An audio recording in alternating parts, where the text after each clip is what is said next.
Hello friends, welcome to Lisha's Tasty Kitchen. Hello అండి, ఈరోజు వీడియోలో సగ్గుబియ్యం వడలను తయారు చేసుకుందాము. ముందుగా సగ్గుబియ్యం వాష్ చేసుకొని నీళ్లు వేసుకొని 2 గంటల పాటు నానబెట్టుకోవాలి. సగ్గుబియ్యం మునిగేంత నీళ్లు వేసుకుంటే కరెక్ట్గా ఇవి సరిపోయి నీళ్ళు ఎక్కువ కాకుండా ఉంటాయి. అంటే ఇప్పుడు 1 కప్పు సగ్గుబియ్యంకు 1 కప్పు నీళ్లు వేసుకొని నానబెట్టుకోవాలి.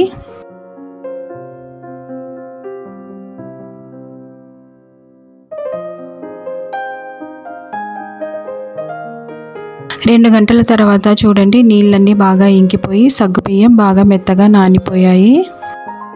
ఈ విధంగా పొడి పొడిగా ఉండాలి. ఇప్పుడు వీటిని ఒక బౌల్లో తీసుకుందాము.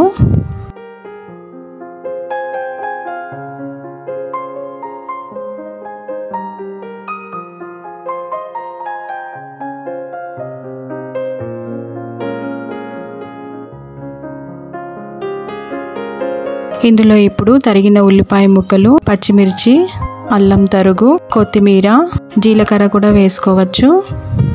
అలాగే వేయించి కొంచెం దంచి పెట్టుకున్న వేరుశనగ పప్పు కూడా వేసుకోవాలి.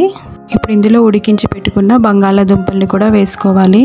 కొద్దిగా ఉప్పు కూడా వేసుకొని ఇవన్నీ బాగా కలుపుకోవాలి. కలుపుకునేటప్పుడు మనకు పల్చగా అనిపించి బాగా స్టిక్కీగా ఉంటే ఇందులో 2 స్పూన్ల కార్న్ఫ్లోర్ లేదా రైస్ ఫ్లోర్ని వేసుకోవచ్చు. కొన్ని బంగాళాదుంపల్లో స్టార్చ్ కంటెంట్ ఎక్కువగా ఉంటే ఈ విధంగా జారుడుగా అవుతుంది. కాబట్టి ఇది గట్టిగా అవ్వడానికి కార్న్ఫ్లోర్ లేదా బియ్యం పిండి వేసుకోవచ్చు.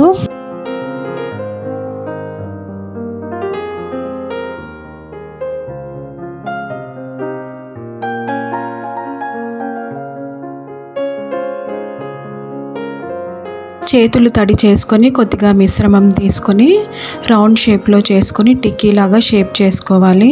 చేతులు తడి చేసుకుంటే మనకు అంటుకోకుండా ఉంటాయి, అలాగే షేప్ కూడా బాగా వస్తుంది.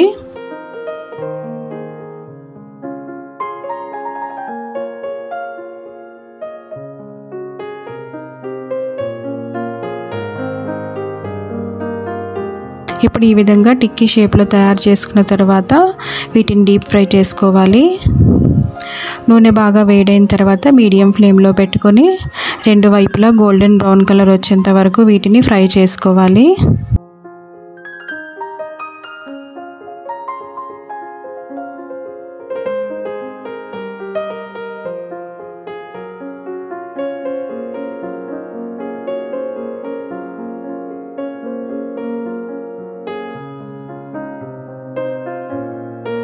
ఈవినింగ్ టైంలో పిల్లలకు స్నాక్ లాగా ఈ సగ్గుబియ్యం వడలను ఇవ్వచ్చు. ఇవి టేస్టీగాను ఉంటాయి, అలాగే హెల్తీగాను ఉంటాయి. సగ్గుబియ్యం వడలు చట్నీతో అలాగే సాస్తో కూడా బాగుంటాయి. ఇవి వేడిగా ఉన్నప్పుడే బాగా క్రిస్పీగా అనిపిస్తాయి. చల్లగా అయిన తర్వాత కొద్దిగా మెత్తగా అయిపోతాయి. కాబట్టి వేడిగానే సర్వ్ చేసుకోండి. అంతేనండి, చూసారా ఎంతో ఈజీగా టేస్టీగా సాబుదానా వడలు రెడీ అయిపోయాయి. మీకు ఈ వీడియో నచ్చినట్టయితే తప్పకుండా నా ఛానల్ని సబ్స్క్రైబ్ చేసుకోండి, లైక్ చేయండి, అలాగే షేర్ చేయండి. How you guys enjoyed our video? Don't forget to subscribe, like and share.